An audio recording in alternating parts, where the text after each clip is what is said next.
Zoom. You will see the presenter's view. Due to technology issues, that is just what we need to do. So sorry about that. We do not have a brown bag this coming month for May because we will have our Penn Dry Goods May 15th and 16th. So we hope to see you there. We do have a book talk coming this Sunday with Richard Adams about his book Discovering St. Lawrence Village. So if you would like to be here, it starts at 2 p.m. We also have a Distelfink theorem painting workshop coming up on May 30th. And lastly, but kind of more importantly, we have our exhibit opening on May 17th and 18th, that weekend. The grand opening is the 8th. Oh, what did I say? May. I'm so sorry. April 17th and 18th. I'm ahead of myself. That the grand opening will be on that Sunday. On that Saturday, we have a workshop plan, so the exhibit will be up at that point, but it is our USA 250 exhibit called These Truths Are Not Self-Evident, and it's stories about the revolution in the Perkiomen region, so we're really looking forward to having all of you come out and see it. And now, Alice Wolfgang.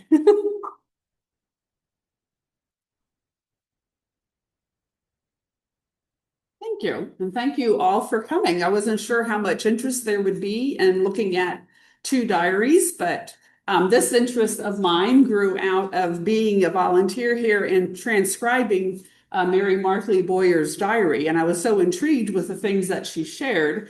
And then I also became aware of another volunteer working on Maria Wieand Yeakel's diary. And so this talk sort of grew out of the interest there.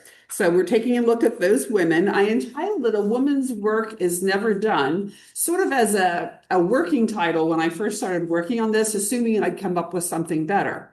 And I didn't. I never came up with something better. So no offense to the gentlemen in attendance today. I'm not implying that gentlemen don't work. But the structure of the talk is such that we're going to go through the months of the year. So the years will change, will vary. And of course, the 2 women speaking are varying, but we're going to start in January and work our way through. So that's kind of the idea of a woman's work's never done, because obviously when you get to December, well, then January, you start all over again.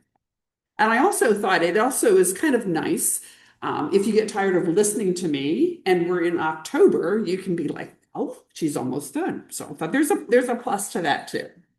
So both of these diaries, well, they're early diaries, and they're pure gold as primary sources of information about these individuals and their lives. And both of them are owned by the Schwenkfelder organization, and they can be found here in the archives. So we start here with Mary Markley. From historian Bob Wood, who incidentally is present today. Bob, would you give a wave just so everyone knows who you are? Thank you, Bob. We learned the following, and I'm just going to quote him because he had done some research on her, and I thought, why redo that? Mary Markley was the daughter of John and Ellie Markley. John Markley was the sheriff of Montgomery County, and her grandfather operated a tannery in Norristown. Mary Markley was a descendant of immigrant Jacob Markley. Born in Germany in 1701, Jacob came to this country, married Barbara Dotterer in 1722. He bought and settled on several hundred acres in Skippack, and there are today many thousands of descendants. Mary Markley married John Boyer in 1841. The house that Mary Markley and her husband occupied in Norristown was her father's. In fact, she met John Boyer when he was a boarder in her house. We don't know John Boyer's occupation, but he was doubtless a professional, as he wrote with a polished, educated hand. His script is beautiful, easy to read, while hers lacked punctuation, had random capitalizations, and many misspellings. And at first, I mistakenly took one for the other, sort of assuming that the feminine hand would be the more beautiful and florid, and I was wrong about that.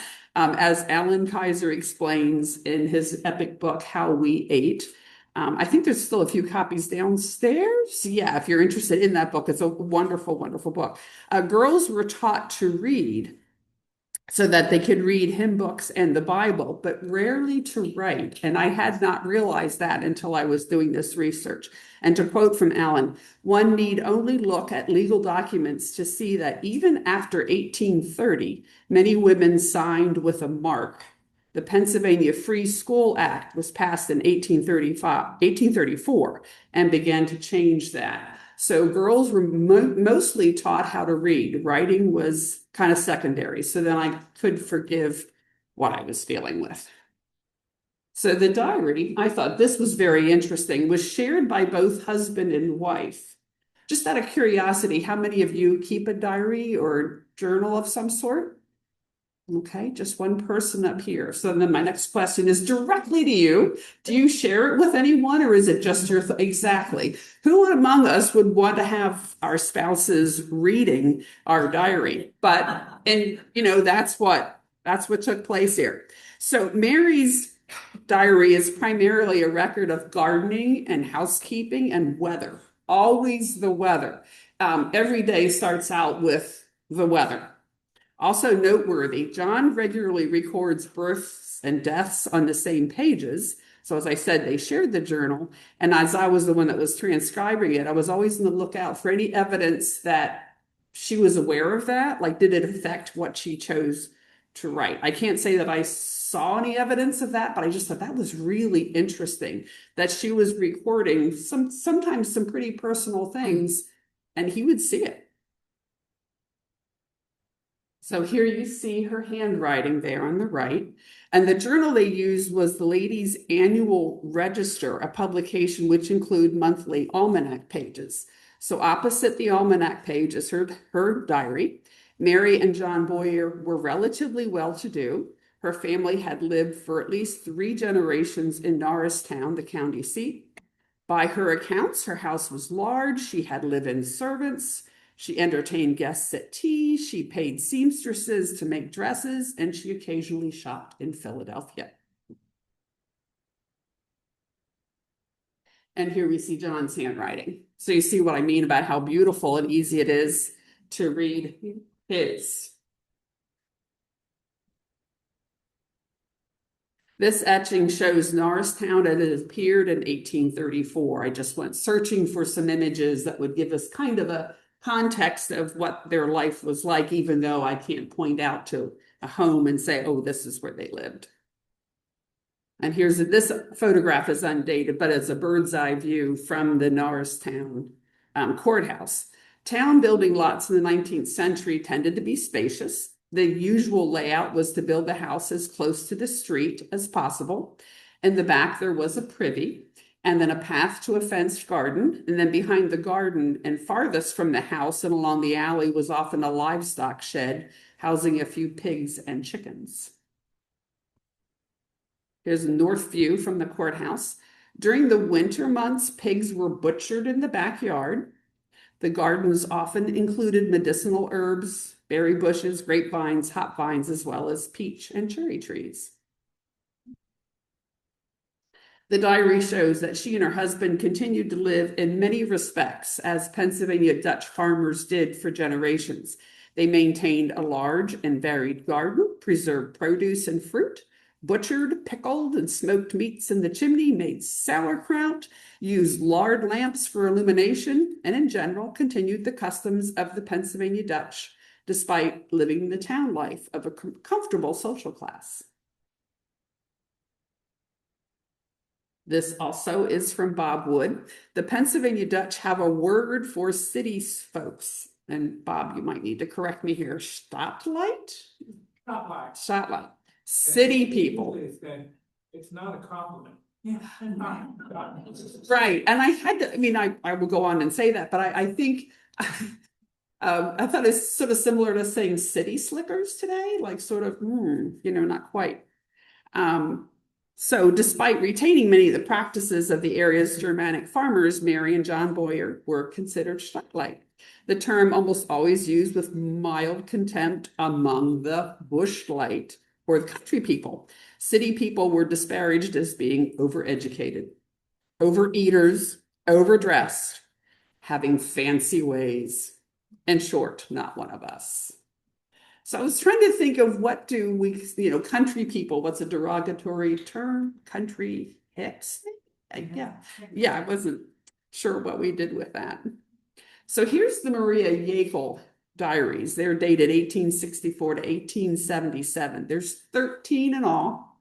So a big undertaking for volunteer Melissa Jamison here at Schweinfelder to transcribe them. And I have written here that she's in her 4th year of working on them, and she's here today too. So Melissa, if you'd give a wave. And what you were sharing with me just before we started, would you mind sharing that with the group? Because I just think that's, yeah, like, very hard, there's 3 days on page, so I really have had to learn her penmanship, and 1864 is probably one of the most challenging because the name of the town or the name of a person, she might have CH and then there's several letters and a line underneath it and dots, so it's challenging to figure out what she's trying to say. But it's a wonderful, I love relating to her. It's a hard life. yeah. They're working all the time. Yeah, at a glance, I'd say her script is quite beautiful. And I thought too that Mary Markley Boyer's was pretty clear until I was trying to do it word for word. And then all of a sudden I got stuck. So, and I do quote Melissa periodically because I had emailed her some questions about Maria. And so this is directly from Melissa. I found Maria to be very devoted to her family. Her siblings are Sarah, Charles, whom she talks about frequently, Susan, and Laura. She's an accomplished seamstress, which is evidenced by the constant flow of patrons to her parents' home. I give her a lot of credit for going to Philadelphia to work as a seamstress. She mentions visiting an uncle while in Philadelphia, but to my knowledge, she doesn't know anyone else. I view her move there as very brave, especially coming from a small country environment. End of quote. So here you can see Maria's birth and death dates. She would have been 32 when she married Isaac, or Ike, as she calls him in the diary. He would have been 26 when they married and is identified as a doctor in Valley from Berks County. Maria lived to be 81 years old. Isaac lived to be 70. They had 4 children: Charles Frederick, called Freddie, born in 1868, Hannah in 1869, Susan 1872, and Asher in 1874. That means that in 1874, at the age of 40, Maria had 4 children, ages 6, 5, 2, and a newborn. Age 40, she had 4 children, 6, 5, 2, and a newborn. All right, I was already impressed with her before I even read what all she was doing. That's amazing. So before we start looking at what filled their days, let's first see what they recorded on their wedding days. I don't know what you would have chosen to look at, but I went right to their wedding day. I wanted to see what they wrote. So Mary and John Boyer married on July 1st, 1841. Her diary entry for that day reads, "First, I was married today, and a happy day it was to me. I sincerely hope I may do my duty as a wife." And she was 39 when she got married. 2 weeks later, we read, "I returned all my bridal visits. I feel very happy that 80 persons called to," and I have a blank here when I transcribed it because I wasn't sure what that is. But literally last night I went, "To see me, maybe?" But I wasn't sure. So when you're transcribing, you don't want to put the wrong thing down because then it's like, well, is that correct? And anyway, that's what I thought last night. And I thought maybe somebody here in the group can clarify that. After I was married, it showed they have goodwill towards me. I hope to be more domestic and stay at home with my dear husband, whose company I value more than all the rest. Dear Lord, grant that I may do mine. And then it goes on to the next page. So she refers to her husband as my dear husband almost all the time, to the point where, give it a rest, girl. Be reading is like, my dear husband, my dear husband. And then at some point, she doesn't call him my dear husband, and it's just my husband. And then it's like, ooh, okay. But, you can see why you can get caught up in trying to figure, almost reading maybe a little bit too much into it, but that's part of the fun. And Maria and Isaac Yeakel were married on October 7th, 1866. And again, I'm going to quote Melissa Jamison, the volunteer working on this. There are really no romantic entries of her and Ike. In fact, quite the opposite at times. She's sad when she's with him, as an example, and that entry was close to the wedding date. She married Ike when she was 32 and he was 26. I've wondered sometimes if she felt desperate this was her only chance. We will never know. Okay, gets better. What is surprising is that they go to Ike's uncle's house in Ole for their wedding night. Then by himself, Ike goes to tell his mother he has gotten married to Maria. And that's a surprise to his mother. Like, oops, yeah. Ike bought a house just outside of Valley, and that's why I have this slide here. Like, we don't know exactly where it is, but I just went with Lonicker's Dairy and thought maybe near there. So she continues living with her parents, and Ike comes and goes. Like, that's kind of confusing when you're reading the diary, and it's like, hey, they're married. Wait a minute, he's visiting? I don't know. She does talk about fixing up the bedroom above the kitchen for them, and it was a lot of work. And they have 4 children, so. Yeah. So let's see what these 2 women did throughout the calendar year. You'll note the years will vary, but as I said, and we're going to be going from January to December. So here's January 1844. And Mary says, 2nd of the month, I received $20 from my dear husband to get my teeth done up. He is very kind indeed. 3rd of the month, I commenced getting milk from Mr. Copland. 16th, took our beef in the garret, it being all nicely smoked in our chimney. 25th, took our pork out of pickle today and hung it in the chimney, except our hams, and them we took to Bolton's to smoke. 31st, I got my livers in pickle, which I gave 25 cents apiece. So according to Kaiser in his book, How We Ate, he quoted from this diary too. She never mentioned hanging the liver to smoke or dry or removing it from smoke, it's safe to assume that Mary did not smoke her livers, but hung them to dry in a cool but not freezing place. Kaiser provides us with this early 19th century recipe recollections of frizzled liver that come from a Quaker family in Lower Bucks County, but perhaps Mary Markley's Boyer method was similar. So cured beef liver was used in much the same way as dried beef. The liver from a heavy beef freshly killed was cut into 2 or 3 pieces, placed in a vessel, covered with a brine made of water, in which had been dissolved enough common salt to float an egg. A pinch of saltpeter was added. The liver was allowed to remain in the brine for about 2 weeks. It was then taken out and each piece hung by a string to the kitchen ceiling until it dried. So there's no danger of its molding. I don't know if this is sounding good to you or no, it's not. I can tell from your faces. So this process was accomplished during the winter months, if that helps. After it was dried, it was wrapped securely in newspaper and hung in the cellarway or closet where there's little heat and yet no danger of freezing. It was soon ready to be very thinly sliced, frizzled in butter with cream. Is that getting better? Cream added was a most delicious and tasty dish, was looked forward to as a delicacy, probably because of the unusual flavor, and also because there was never such an abundance of it that the family grew tired of it. So there you go. Frizzled liver. 30th of the month, I paid my milk bill at Mr. Copland, $1.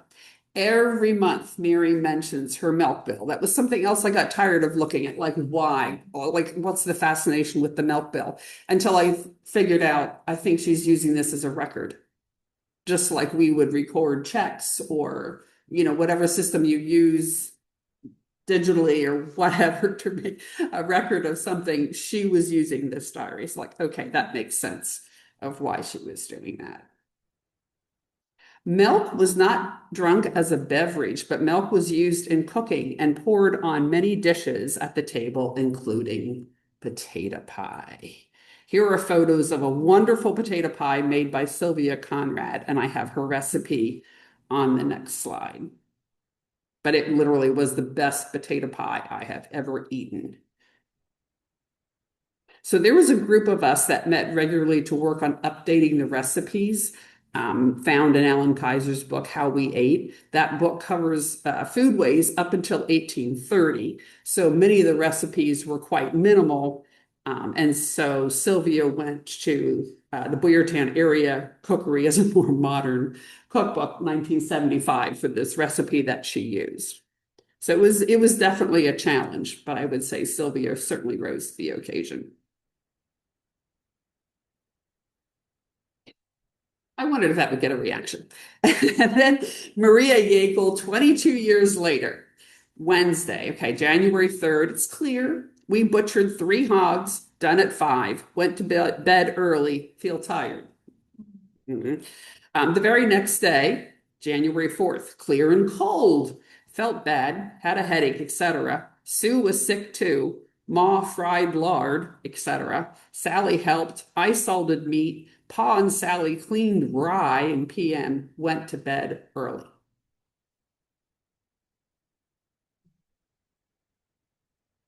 Friday 26th, January 26th, cloudy all day, mild. Ma's throat was hoarse, couldn't speak. I swept bedrooms, etc. in the AM. Ma and Sally ironed PM. I fixed Pa's coat sleeves. I done wonders in the evening, had headache. Spelling school in the evening. And then January 1st, 1870, damp, cloudy. Doc went to see patients. We got ready, meanwhile, to go to Zionsville, but we got visitors just as we were starting and had to stay at home, disappointed and blue for the beginning of the year. January 21st, 1870, pretty cold. Churned and swept bedrooms, AM, baked pies. That's where I went with. I washed diapers. Okay, so since it's January, I'm speculating that it might have been a schnitz pie or a pumpkin pie or schlappkuche. So that's what I pictured here. And I have some recipes for them. And you are welcome to take pictures of any of the recipes if you're interested in. So here's schnitz pie. And this recipe is from the Nancy Rowan archives here at Schwenkfelder. And it calls for a top crust, whereas I had opted for sweet dough strips on the previous slide on mine. And sweet dough is the same dough as AB cake. So if that's something new for you, that's how that works. This was Jennifer Conrad's beautiful contribution to our session on vegetable pies from the How We Ate Cooking Adventure Group. Jennifer is the daughter of Sylvia, so they're good women to know. And Jennifer is here if you would just wave so you can see who made this beautiful pie. She used the 1915 cookbook Mary at the Farm as a resource. It's not a pumpkin custard, but a pie made with pieces of pumpkin, which she even baked on the open hearth. That was not part of our group, but she made this beautiful, perfect pie on the open hearth. And I have a few more images provided by Jennifer so you can see the process. It just makes you want to eat the pie just looking at that. Just gorgeous. All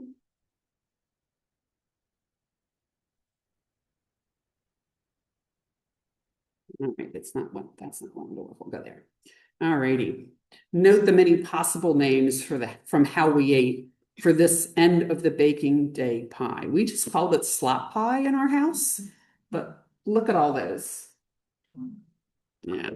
We never used a recipe, so I invented this. One of our months of our sessions of our group cooking together was anything dairy, so I chose to make what I call the slop pie.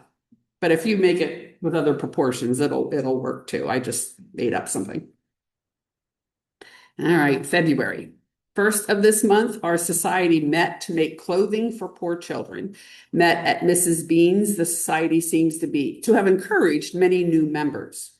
Second, took some beef out of pickle and hung it up to smoke. Third, do not feel well today, fit to be in bed, but try to keep up. On the fourth, baked 5 loaves of bread. Always feel very tired on baking day, owing to my back being so very weak. I am thankful that I can still go about and tend to the house. There are many suffering poor in this place. Tomorrow is our communion day. Perhaps it's the last time I shall take it. The Lord will forgive my sins. So at that point, Mary Markley Boyer was feeling pretty badly and pretty discouraged. But she lived another 15 years, so this was not the end of things. But she was feeling pretty bad that night. So we don't know that she made a bread incorporating mashed potatoes, but it would have been likely. Mashed potatoes were used to extend wheat flour, and Christopher Sauer published this recipe for baking potato bread in 1769. So it's to bake cheap bread from potatoes. Take as much flour as you want. You can see why this is challenging to use these recipes. And instead of water, add well-cooked peeled and mashed potatoes and knead them in. Make your dough the proper stiffness. Add yeast, allow it to rise, then form your bread loaves and bake as you would other bread. So that's the recipe from 1769. And then here is the recipe that I use for potato bread. And this would come out of it's a variation from Julia Child recipe. And then from Maria, Wednesday, February 8, 1865. I shoveled snow and fed the cattle in the morn. Mrs. Jacob and young ones came, stayed to dinner. Lydia Shifford was buried. Pa came home p.m. I baked after supper. So that interested me just because it would have been dark in February after supper. Like that would just make it more difficult. Monday, February 27th, fine day. C, which I assume is Charles, took Ike to Millerstown. I washed, Ma churned, and boiled soap, etc. We sewed in the evening. Tuesday, 28, cold, damp, and blustering. Ma boiled soap and spun. I done all kinds of work. We keep going with Maria into March because Wednesday, March 1st, tolerable. Ma still at soap. Twisted thread. I made a nightgown. March 3rd, damp and disagreeable. Pa and C, Charles, finished mill wagon. I baked and ironed, did not feel quite well. Ma had a time with her. Soap.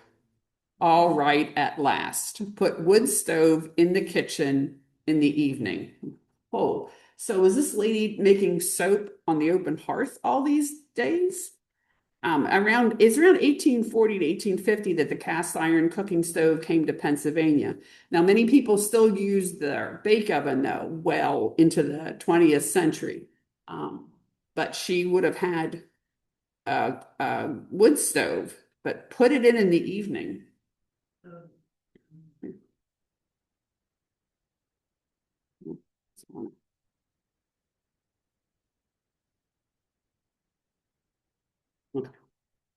So here we are looking at Maria again here.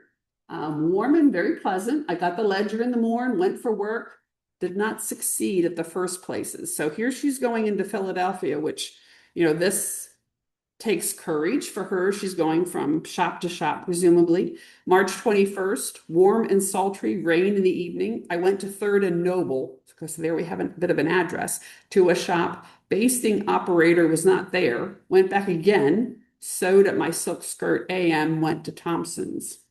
And then March 22nd, rainstorm, sleet all day, mixed with sunshine. I went to Garrard's to sew in the morning, stayed all night. So 1865 is the year that she works in Philadelphia as a seamstress from March to mid-July, and she sees Ike, her future husband, and they marry in October of 1866. We assume she went by train. She never mentions the name of the shop, only an address, and there's more than one.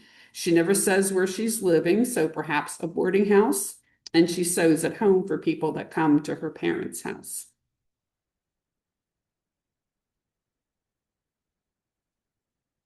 So 20 years earlier, we see Mary Markley Boyer starting her garden.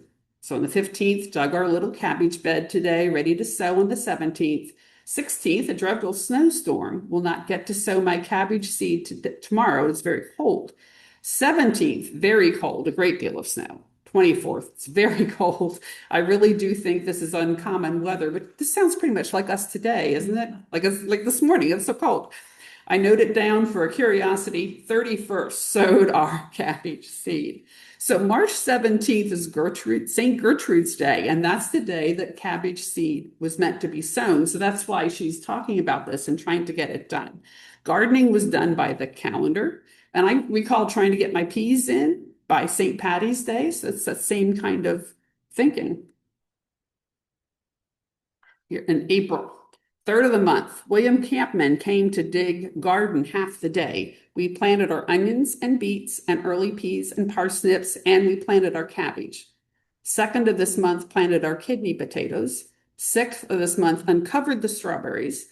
10th of the month, planted our potatoes. 17th, planted our late potatoes this week. Sure worked very hard in cleaning cellars, whitewashing fences, and cleared our garden. Then the 24th, planted cucumbers. Busy month. 3 plantings of potatoes, a very important vegetable. According to Alan Kaiser in How We Ate, each family had a potato patch of a 1/4 acre or more, producing bushels of potatoes for storage in the cellar. Potatoes were included in many dishes, our ancestors thoroughly adopting this American vegetable. Widows were willed land in which to grow potatoes, or I guess a little easier, given a specific quantity. A 1766 will in York County gave one widow, quote, 6 bushels of potatoes and 6 bushels of turnips. I don't know about you, but I'd be more excited about the potatoes than I would the turnips. 6 bushels of turnips, like, I don't know, I've eaten that many in my lifetime. So I'm going to quote directly from Alan Kaiser, as I so love the way that he writes this. So this is, quote, in the event of a low starch level, here is a dish that will surely cure the condition. Of the traditional fillings, this one from southern Lehigh and northern Bucks County is called grumpier and lap, potatoes in patches. It was once made by raw frying potatoes, to which boiled pot pie noodles were added and well stirred, and the mixture was presented on the table, drenched in butter. So here's a newer cook stove method of making this dish, and this uses a 1-inch layer of potato and bread filling in the bottom of a buttered dish, and then a layer of boiled pot pie squares, and then another layer of filling, another layer of pot pie, and then once it's full, you pour melted butter over the whole thing and bake it. Did you want to go home and have this for supper? Wonderful. Back to Maria. So you see what happened here. April 2nd, 1865. Written above that date and underlined, Richmond, Virginia falls to the Union Army on April 3rd, 1865. On Sunday, April 9th, Ike came, p.m. We went to church in the evening. News of Lee's surrender. April 12th, 1865, went to the shop again, no work, hemmed handkerchiefs. Good Friday, April 14th, 1865, President Lincoln was shot. So maybe this is common knowledge, but I had not realized that it literally was 5 days after Lee's surrender. Like Lee surrendered, and 5 days later, Lincoln was shot. Then on the 23rd, cold and chilly, Ike came early. We went to see the remains of President Lincoln. I passed through, but Ike couldn't. Nothing more said there, so I don't know what that meant. I passed through, but Ike couldn't. So in Philadelphia, I got this photo then from Philly. Lincoln's body lay in state in the east wing of Independence Hall. So if you've been to Philly and seen that, it's where the Declaration of Independence was signed. So that's where Lincoln's body lay. April 23rd, 1869, fine day. Polly churned, etc. I fixed things in the out kitchen, moved the stove out after dinner. That just intrigues me why you would be cast iron wood stoves are heavy, like moving it out and moving it back in. I don't know. Polly baked bread and ironed PM. I took carpet out of the kitchen, put the other stove, etc. Had a full day of it. Like, yes, if you're moving wood stoves around, you have a full day of it. Mary Markley Boyer, May, first of the month is our working day. Didn't get the idea that any day wasn't. I was not able to work, had to get E. Robinson in my place, gave her 35 cents for the day. Third of the month, Kaufman dug a half day, paid him 37 cents. Planted our peas and beets, I'm better today. Eighth, cleaned my dear husband's closet in his room. 10th, cleaned our cellar today. 11th, cleaned our pantry and scoured. 18th, Polly and Mr. Morton cleaning house for us, paid them each 62 cents. Too much. Okay. Kaufman finished our garden. Then 31st this month, I put up my eggs in lime water.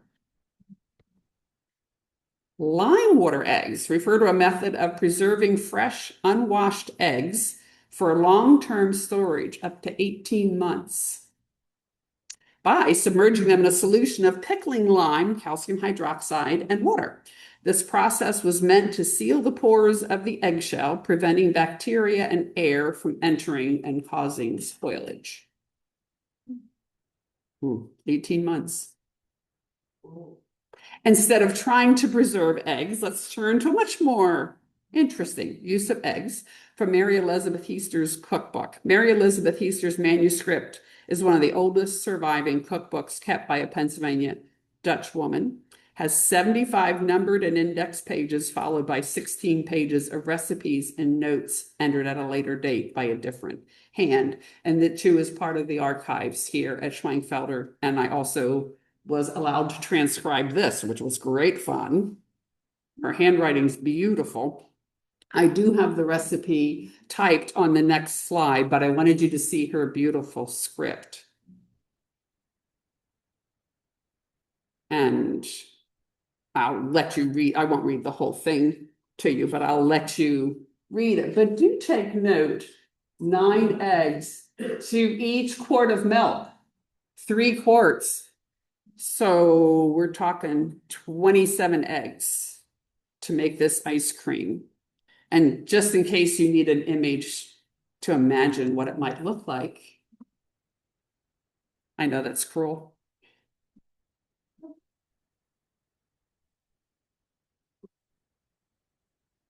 Thursday, May 4th, 1865, cool and overcast, hemmed my capes before I went to the shop. Did not get along well, made buttonholes, felt discouraged and miserable in the evening, had crying spell. May 4th, 1865, fine day, felt dull and gloomy, went to the shop, got along better than before, hemmed capes in the eve. We cut monkey shines in the cellar kitchen. And that word, she uses a number of times, Melissa, doesn't she? Cutting monkey shines, which we assume means like sort of mischievous behavior. Whatever. Monkeys, I don't know if any of you cut monkey shines. Maybe you could give us some insight into that. May 15th, bright and beautiful. We got up tired and weary, hurried to get ready to go to have the youngsters' photos taken. Had a terrible time of it. Any of you who have ever taken little kids to have their photos done, you can relate. As far as I'm aware, we don't have photos of Melissa or her family, so I appreciate they went to that effort and I wish we had the result.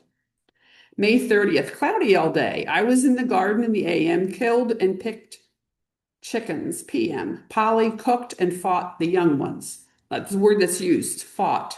And now she's referring to the children, not the chickens there. The children would have been 1.5 and 9 months that she's referring to. So she did have help in Polly. May 31st, cloudy morning, more clear PM. Polly felt better. I washed, got done by 4, ate the first meal and onions. And of course, we don't know what that first meal of onions might have been. Perhaps this perennial. Egyptian walking onions. And this is a photo that was taken from the garden at the 1736 auntie's house. Perhaps she made a soup. However, I never miss an opportunity to extol the virtues of swivlakoppa, which is a yeast dough with a topping of bacon, onions, egg, and cream, an 18th century savory pie. Swivlakoppa was still made in our region commercially into the early 20th century at the Perkiomen Heights Hotel. And swivlakoppa is made at the Goshenhappen Folk Festival in the Auntie's House bake oven. And it's still made in Germany, as this 2025 photo attests. So my daughter has been in Germany working for the past 6 months, and one of the first things she did was go looking for swivlakoppa. It's called Flammkuche, but like how cool that it is still made there. I was very excited to get the photo. And here's another recipe from Mary Elizabeth Hiester's cookbook, not nearly as tasty sounding as that ice cream. This is for pickled onions. Peel your onions, throw them in salt and water for a day, then scald them in half milk and water, like skim milk, and then put them in a jar with mace sufficient, boil vinegar, pour over them. No, thank you. Monday the 27th, carpenters and painter here, we cooked and picked gooseberries, brought in our hay, PM, baked bread. June 29th, clear AM, thunder showers, hung up wash, canned gooseberries and cherries, and baked AM, sewed PM. Rain and the young ones disturbed us a good bit. Jesse brought currants. And June 30th, changeable and close, churned, ironed, canned currants, and preserved cherries. So here's a recipe from Mary Elizabeth Hiester's cookbook that combines both currants and cherries, and that just sounds like a very delicious marmalade. Here we have 3 days in a row spent on cherries. Fine day was July 5th. Polly Wash, Freddie, he would have been the oldest child, very cross all day, picked all the cherries we could, etc. Then July 6th, cool morning, pleasant day, stoned the cherries, hung up wash, etc. AM ironed, picked more cherries. PM picked some currants, little variety in the day, after supper for canning. July 7th, warm, worked at cherries, etc. AM, Susan Coons came to bind grain. C. Funk here, Essick and others here binding grain, baked a little too. And I actually chose this entry because Cal kicked Polly. Like, that's it. That's all we get. Cal kicked Polly. Like, turn the page. What happens to Polly? Yeah, that was it. I guess Polly was okay. Polly ironed it, AM. I done sundry work, swept first floor, and washed back kitchen. We nearly gave out. All right, here we go. July 22nd, 1869. I do not feel well. Polly ironed. I felt bad all afternoon. Baby came in the evening. Well, no kidding. But then on the 23rd, I feel right well. Ike took Mrs. Funk home and went to fetch mother early. And then July 24th, that's just 2 days later. Fine warm day, got along as usual. The others had heaps of work, I being well and strong. Good for her, yeah. So Hannah is born, her first child, Charles Frederick, whom they call Freddie, would have been 1.5 years. All righty, Mary Markley Boyer in July. Repeating Mary's wedding day entry. First, I was married today, and a happy day it was to me. I sincerely hope I may do my duty as a wife. Nothing more related to getting married that day or the next. Then the next 2 entries are on the 6th, Mrs. Gartley left this morning for home. 10th, I paid my milk bill. And then, okay, in terms of the wedding, she doesn't mention this, but Mary Markley would have been 39 and John was 51. So she married somebody who's considerably older. But the reason for the image is 3rd of this month, I put up 16 pounds of currants for pies and made 4 pints of jelly. And any of you work with currants? I mean, they are so sticky. Like, I'm sure if you work with currants right now, you're feeling that on your fingers. 16 pounds, that's a lot of currants. And here's some instructions here how to preserve your currants. And again, from Mary Elizabeth Hiester's cookbook.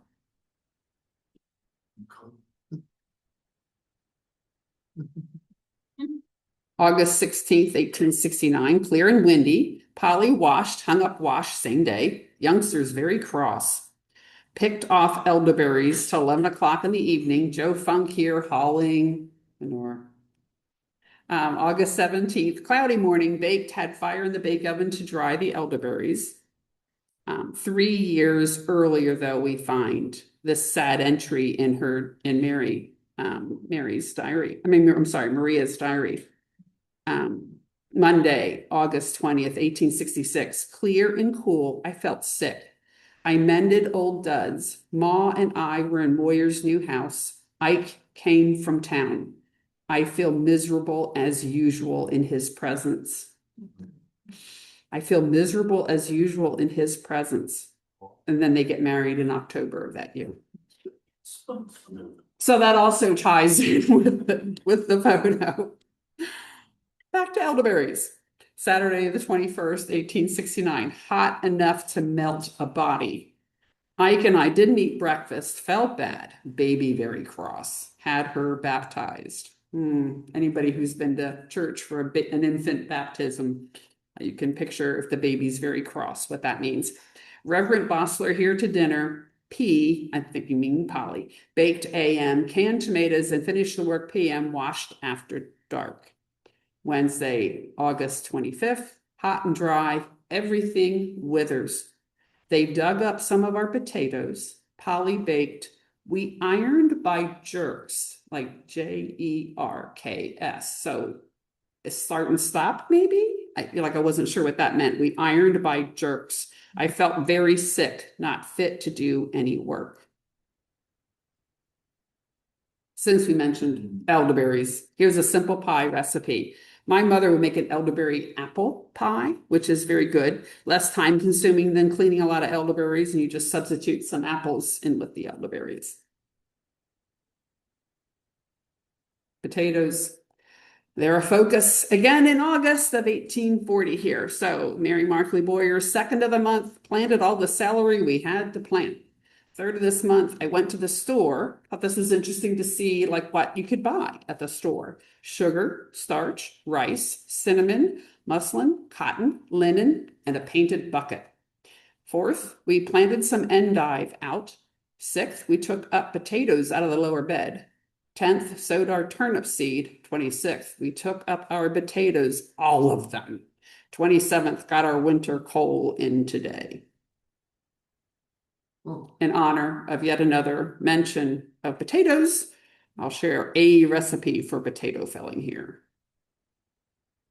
I have never used a recipe to make potato filling. I don't know how you make yours. This one's from the 1978 Boyertown cookery book. Looks pretty standard. I think easy to cut in half if you don't want as much. Many of us would add milk in with the mashed potatoes. So I don't know if that's something that you would do.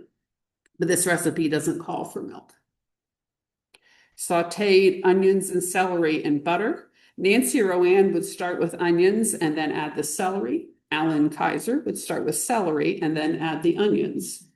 These things matter to people. Well, to some people. More bread seems to be used in Montgomery County than in Berks, and some spirited discussions can ensue if cooks from both counties are asked to work together. There's also the issue of whether to brown it in the oven or saute it in butter, or both, or indeed if it should be crumbled, which is what Kaiser does, or cubed, which is what Eric Clymer does, who was doing this. These are all important things. Here's potato filling prior to baking. I believe it's crucial to culinary success to eat a bowl full at this point. Just make sure it's okay. Happy to do that. And you'll recall Mary and John were married on July 1st of 1841. So this is a month later. and repeating the August 12th entry that you saw earlier. And you see where she says that I hope to be more domestic and stay at home with my dear husband. Another personal entry on August 30th of 1841. And again, a reminder that her husband would have been able to see this. So August 30th, I drank tea with the wife of Brown in company with Mr. and Mrs. Stern, Mrs. Schrack, and Mrs. Hannah, and sister members of our dear church. Love to meet with friends. We all need each other in trouble and sickness. Must not slight them in health. Wish my dear husband would think it right to come for me of an evening. Perhaps he will, the Lord direct and guide him through life. And again, there's never any punctuation, so you're never quite sure, like, where am I pausing there? And then we find a bit of political activism from Mary and John Boyer in August of 1842. On the 1st of this month, the Anti-Slavery Convention held their meeting in the Baptist Meeting House. 13th, I pickled some small onions. 16th, Jake Hoffman dug out our potatoes, got a bag of coffee. 17th, sowed our turnip seed. And Mary's husband, John, had also written this month on Saturday, August 27th. And this just made me laugh. I don't know if this will strike you as funny, but temperance celebration at Laureldale. So temperance celebration. Tuesday, September 7th, warm and windy, rain in the evening. Polly printed butter and hung up wash. I schnitzed some apples, nursed the baby by jerks. Again, the same word. Shower, churned in the evening. September 8th, foggy morning, cleared off. Showers towards eve. Baked, cooked, etc. Made schnitz in the afternoon and evening. Mr. Hendrick here for supper. Rained pretty hard after supper. I got called away at night and before breakfast. So schnitz are dried peeled apples that were less sweet, even termed sour apples. They were used for the schnitz pie that I showed earlier. The sweeter varieties of apples had the peel left on and were dried to be used in schnitz and nepp, which you see like the ham here and the dumplings, and this is the cooked schnitz in the back. Schnitz simply means a small piece. And the next slide, I have a recipe if you are interested in that. Using your dried apples for pie generally began around Christmas time when your fresh ones were used up.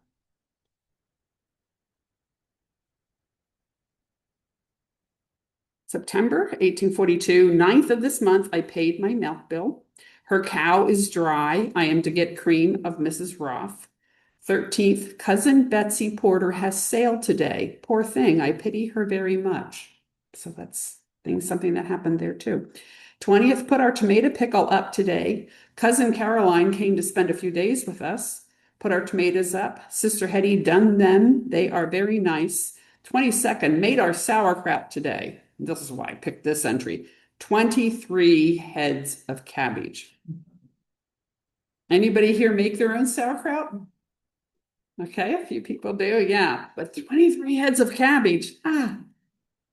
Okay, Maria was 32 and Ike 26 when they got married on October 7th, 1866. So here's the diary entry again of the day of the wedding and the day after. So October 7th, very pleasant. Pa, Sue, and Ma and Ike went to Goshenhoppen Church to Uncle John's to dinner. Nancy was not at home. That's what she said on the day she got married. And then Monday on the 8th, extremely nice and warm, greatest confusion. No kidding. They just got married, no one knew. I prepared to go with Doc, was interrupted all the time. Got ready finally at about 1, had a pleasant trip to Ole, arrived at Uncle D. Bertolitz at about 5, stayed all night, election day. Still, we're not talking about the wedding, but it was election day. Okay. And back to Mary. I went to the dentist, had my teeth cleaned, plugged, and 2 teeth taken out. They cost my husband $2. He is indeed more than kind to me. I paid Mrs. D. Saylor $1, 25 cents for making a dress for me, put a body to my old black silk frost. I commenced cleaning my dear husband's room and study. Dear husband. And here's a very poignant and personal entry on October 9th of 1842. So this would have been a little more than a year since she was married, and she would have been 40 years old at this point. I was taken very sick in church. I could not express my feeling on paper, and in the evening miscarried. How very sorry I am, but it was the Lord's will. I hope I feel satisfied and resigned, but I fear I don't. We're into November now, and this entry is the year before Maria and Ike get married. And she says here, November 25th, cold and clear. I went to 273. Mary was there too, came home late, had an awful cold. Ike was here, held consultation about the future. I felt miserable. And then the next day, beautiful, felt too miserable to go to church, done all kinds of odd jobs, crying spell included, got dressed at 4. Ike came, we went to Talmage's church, came to an understanding. And then Proverbs 1-7. So again, to quote Melissa, and this is a quotation from her, I've wondered sometimes if she felt desperate this was her only chance. We will never know. I believe she suffers from mood swings, depression. There's many entries of headaches, feeling miserable, not feeling well, and there's similar entries of her mother feeling the same. Makes sense.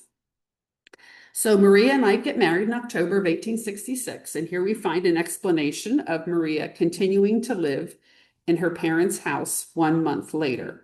And then we believe that the house that they purchased, where he's saying they're to fix our house, that we believe is near Longacre's Dairy in Valley.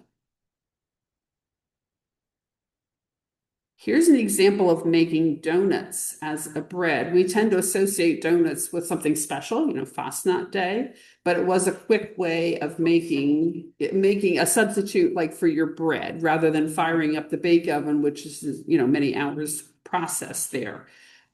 So as you can see, more calm, not so cold. I came home at 5, baked bread, cooked, etc. Polly cleaned 2 rooms upstairs, killed 7 chickens. Polly works hard. Baked pies, tremendous fuss in the eve. The youngsters had a yelling spell. Love her honesty. Rained hard during the night, cleared off, baked rye bread, pies, and donuts. Lou Hirsch here, PM. We didn't get much sewing done. And back to Mary, Markley Boyer. 1 month after her miscarriage, she writes on the 14th, we got our lard for burning, 60 pounds at 6 cents per pound and 15 cents for the keg. So according to Kaiser, after dark, the common artificial light in the room was a single lard lamp, not a candle. The 60 pounds of lard mentioned here was the fuel for the lard lamp. It would have lasted through winter, may have been the whole year's supply. Fall was a time to buy lighting lard, as by then farmers had figured out how much they would need until butchering season. Didn't matter if the lard turned a little rancid over the summer. And to quote Kaiser, faintly lighting the whole room, it shed barely enough light to see where furniture was and where people were sitting. Hanging in the middle of the room, the light was too dim for reading. It shed enough light for spinning or knitting, but not fine sewing. Here's some images from the Goshenhoppen Folk Festival butchering demonstration to show how the lard was rendered. Lard is from the fatty tissue of a pig, although the highest grade of lard with the least amount of pork flavor is the fat around the kidneys called leaf lard. Leaf lard is coveted by pie ladies as we want the best for our pie crust. And the fat is cooked to render it, and then it's pressed and strained. We come to December. Among the Pennsylvania Germans in the 18th and early 19th century, Christmas gifts were customarily given only to children and were really modest. Like, so when children would come down on Christmas morning, they might find some clear toy candy or some simple goodies at the breakfast table. So one of the most interesting entries in the Mary Markley Boyer diary was contributed by Mary's husband, John, where he makes a list of what he received for Christmas in 1845. This is a very early date for the exchange of Christmas presents, as the custom of decorating Christmas trees and adult gift giving was not common until the end of the 19th century into the 20th. I know it's difficult to read this, so I did type it out, but I wanted you to see his script, which I just come back to thinking, oh, that's so beautiful. So he gets 7 gifts in all. So this is December 25th, 1845. Being Christmas Day, I received the following presents for which I feel very grateful to their respective donors. Mrs. Markley presented to me the interesting letters of Pope Clement XIV, 2 volumes. Second gift, Mrs. Boyer, a nice bone toothpick. Third, Miss E. Markley, a fine pen holder with a steel pen. Now, for these marks of respect, I feel very grateful and hope I may not forget to practice the following duties, which the aforesaid presents respectively inculcate. So he attaches like a moral reason for each of the gifts. So the first, that I may diligently study my book, and more especially the Bible. Second, to keep my teeth clean. Third, to write a fair, legible hand, always endeavoring to improve. Fourth gift, Miss H.M. Markley, a cake of nicely scented soap. Fifth, Miss E.P. Logue, 2 very large apples. Sixth, Mary Axe, a fancy sugared soldier. And seventh, John Singleff, a sugared spread eagle. So Bob Wood indicates in his notes that the 6 and 7 were probably clear toy candy. But again, he has then an explanation for all this. The fourth, to keep my face and hands clean. Fifth, to encourage agriculture, more especially the raising of fruit trees. Sixth, to be always ready to defend my country. And then the seventh gift, that under this banner, the spread eagle, I must always ready to march at my country's call as a good patriot with single eye to that more glorious cause of the chief captain of our salvation and his banner, the banner of the cross. So that's how he sees his gifts. Just some clear toy candy in case that's something unfamiliar. Back to Maria. December 11th. Fair but cold. Ma helped Uncle David butcher. Pa was the Steinbachs, Joel Yeakels, etc. I made Mrs. Newell's bonnet. Sue baked. I ironed. Polly sewed PM. Cows were lost. And then Sue milked after dark. I guess cows were found. Interesting.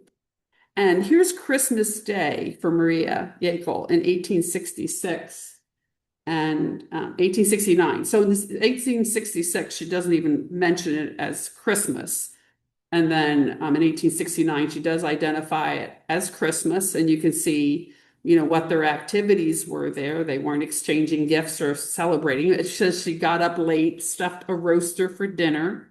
Doc had been called away, had dinner late. Joe found here PM, doctor with Miss Dr. Chrisman to see a patient, no supper. And it sounds kind of like a doctor's life there. So it didn't seem to matter that it was Christmas Day, not the celebration that we have today.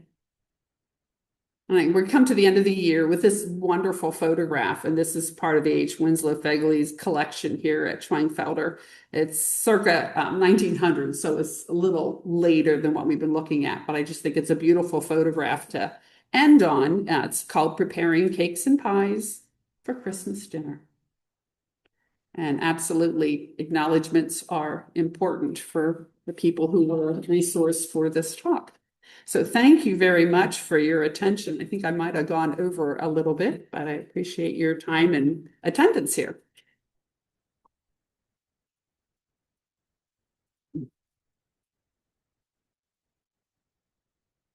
If anyone has any questions, especially since we have Melissa Jamison here who knows Maria Wieand Yeakel better than anybody. Sure. Woman's work is never done. I think it's a basic question I had is well along now. I was wondering how doing back and forth from Norristown to Philadelphia, which is not it's a big deal today because of the traffic. It's not that not that far, but certainly a far way to go and horse and carriage to do it every day.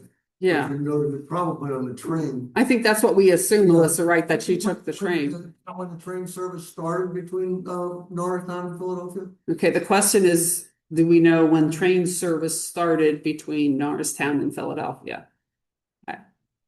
Talks about going to the depot, so. Yeah. It doesn't say. Where, right, or where, yeah. Just very, very brave of her to even do as a single woman. Well, yeah, Yeah. that's for sure. Right? Yeah, Curious. yeah. So, yeah, it doesn't seem like anybody here knows. Yeah. Find out. All righty, well, thank you. I'm